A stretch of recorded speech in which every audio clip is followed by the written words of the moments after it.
let me pull up this story right here. This is from Mediaite. Supreme Court orders Trump administration to retrieve man who was mistakenly deported.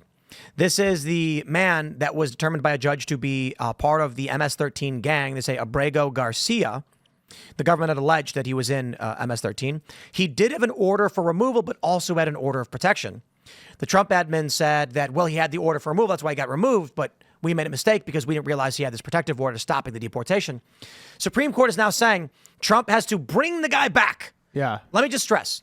What they're basically saying is, if I was the judge, I'd be going, Danny, I hereby order you to have Ian give me $10. Yeah.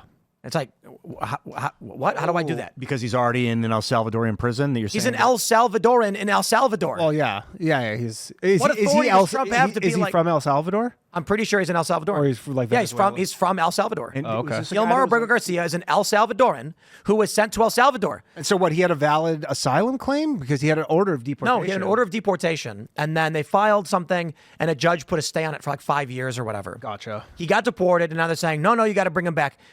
How is Trump supposed to go to a foreign country and say, give me one of your citizens? And they're going to say, why? And he's going to say, because our courts ordered him back. Yeah, he's not allowed to be in the United States, but we're going to bring him back. Well, the courts want him back, even though he's subject to deportation later on. Yeah. They're going to be like, what?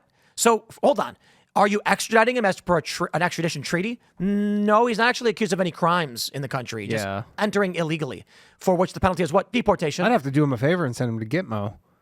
Well, El Salvador's not going to do it. Yeah, I don't know. This is, again, this is uncharted territory for a lot of this stuff. So they probably don't have anything in place, any mechanism in place. It's never happened before. So we're getting stories like this endlessly that are unprecedented.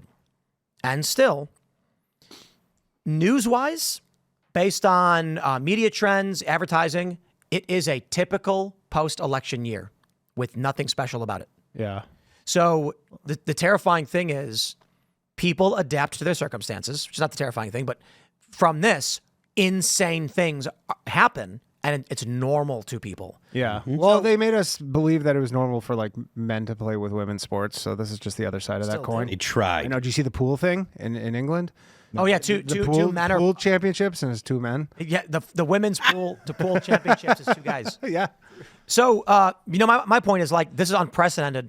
That a president is being ordered to instruct a foreign country to give one of their citizens to us who's not who's not accused of a crime in this country, except for illegal entry to the country, for which the penalty is deportation. So they'd send him here, we'd send him back. It makes no sense.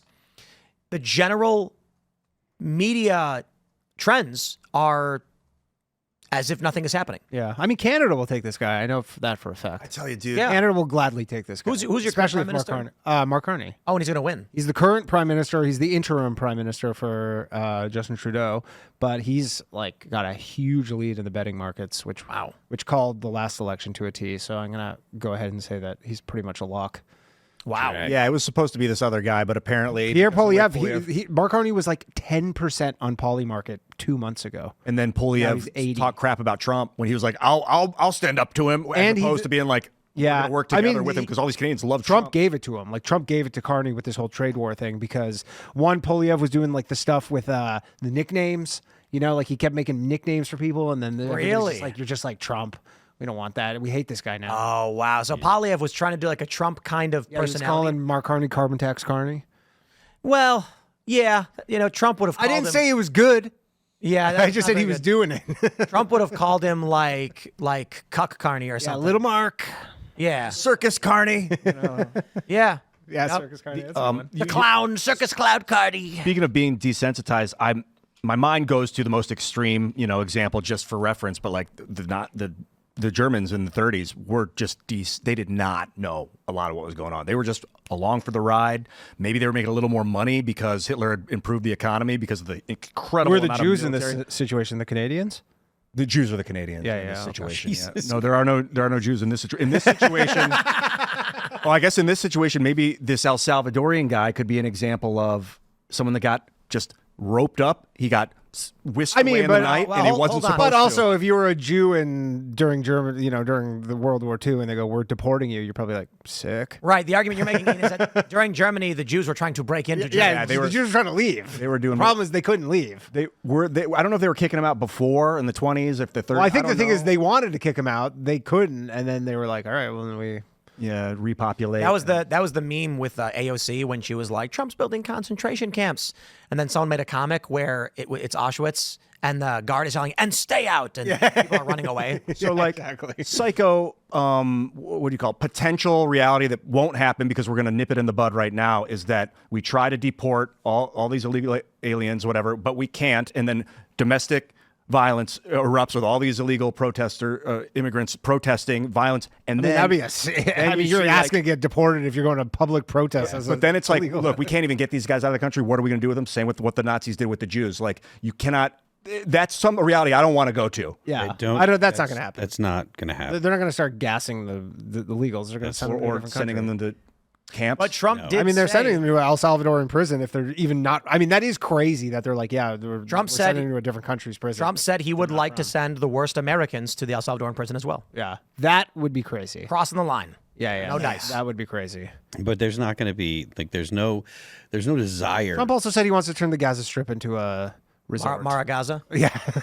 I think he says a lot of things. He really shoots from the hip, this guy. He really does. Yeah. What were you saying? They're not going to make camps for the illegal aliens. No. Because the goal right now. You might get Japanese internment camps. What the government right now is trying to institute, because of how many people there are here that are illegal, right?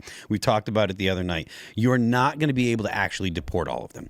So the goal is to make it uncomfortable for them to live in the United States, and that's why you hear the phrase self-deportation. That application that the Biden administration, now they're fining them $1,000 a day.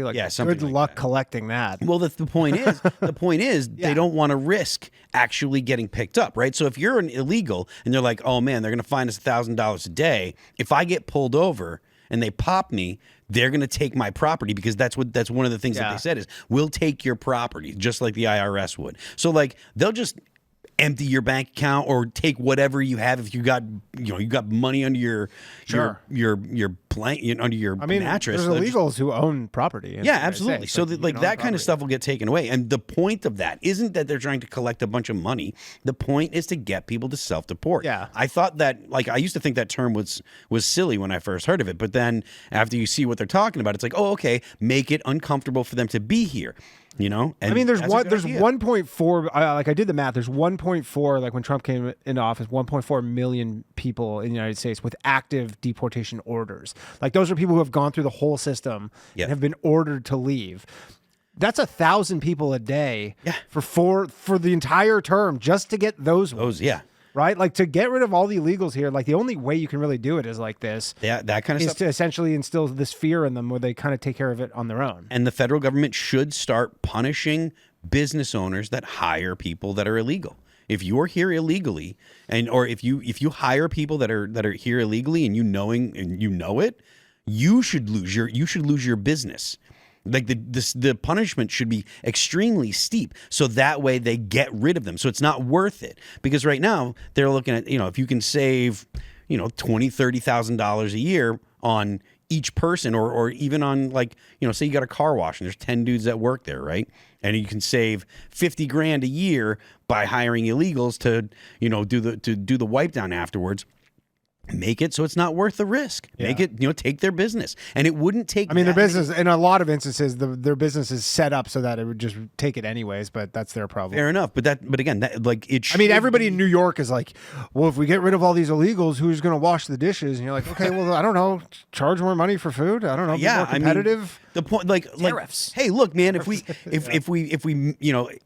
you can't say we're not going to make something illegal or punish crime because there'll be problems punishing the crime. You still punish the crime. In a way, the illegal immigration, the people that are here illegally, not all of them by any stretch, but there's a segment of low income, kind of lower class, I want to say employees, like what you're talking about, guys that wipe down the car, you don't have a lot of skill. It's kind of like the Roman Empire when they had all this slave class. And if the slaves had just been deported from Rome, the entire civilization would have fallen apart. That is an argument America, that's made, is for sure. Again, in New York City, everybody's every restaurant, there must be 100,000 workers. But the thing is a lot of people who do this, they're only here temporarily Yep. anyways, because their whole plan, I've like spoken to people about this who have family members who do stuff like that. Essentially, their thing is they come here to the United States, they sleep like, 8 to a 1-bedroom, 2-bedroom apartment. They save up all this money for like 7 years, and then they go back to wherever they're from, and they never have to work. And they'll actually send money back in real time. They send back money, which is not good for the American economy to have the money just like leave. But then they take all the money they made with them, they go back to wherever they're from, and they just don't have to work. And they just work like, construction or dishwashing, which is crazy to think that you could be a dishwasher in New York City for 7 years, and wherever you're from, you could retire on that. Whereas, like, if you're actually an American, you're like, you can't even live. Millennials can't retire. No. They have an average of 15 to 20,000 in their savings. But I guess when you compare that to the rest of the world, the strategy of the elite global cabal, or whatever you want to call it, played out pretty well. I think you normalize the economy of every country, and that's how you create globalism. And so the idea that you would make every country as wealthy as the U.S. is absurd. But it is easy to make America as poor as the rest of the countries. Yep. So after the boomers are gone, millennials, their retirement account has $15,000, $20,000 in it. That's not a retirement account. No. That's a rainy day fund for when your car breaks down. Sure. Especially with inflation. one of the main quest line for me is to make sure millennials can retire. I think in this reality, build a Never gonna space happen. elevator and make sure millennials can retire. Because if we What can be done right now for make someone fuel a tenth of the cost. Well, I mean, again, all these like what Trump's doing with tariffs, everybody's. It's weird to see people on the left complain about the stock market go down, because he's literally transferring money. Like 8% of Americans own, 90% of all the stocks, and he's transferring the money from them to the middle class. All right, what are you complaining about? Let's try this. How much should fuel cost? I mean, it's a commodity. Like right now, I'd love to see Fix the price of it. 30 cents a gallon. Not what do you? Okay, What do you want to be in All right, Venezuela? okay. No, I'm talking about so 30 like relative of 30 hydrogen cents a gallon. to petroleum. Yeah. So how much does the gas company make? Well, it doesn't have to be profitable. What? We don't. How do they pay their staff to refine the gasoline? To refine No, the I'm talking petrol? about hydrogen. I'm talking about hydrogen. You actually make money to produce. I mean, we're not doing hydrogen. We have electric cars. You said 30 cents a Hydrogen gallon. Ship has of sailed hydrogen. on I'm saying hydrogen. the comparate Millennials. of hydrogen to petroleum. We are not going to change a 120-year oil infrastructure in a matter of years for millennials to retire. No. That's So why let's try this again. I'm not How do talking about millennials petroleum. retire? I'm not talking about petroleum. I'm talking about 30 cents a gallon of relative cost to Right. hydrogen fuel. It just doesn't. I just said make fuel cheaper. I didn't say make. Well, gas. there's Oh, yeah, electric petroleum cheaper. cars, which are. How do that will millennials come down in retire? You price. said make fuel cheaper. Yes. Okay, but hydrogen fuel, which is not a principal commodity.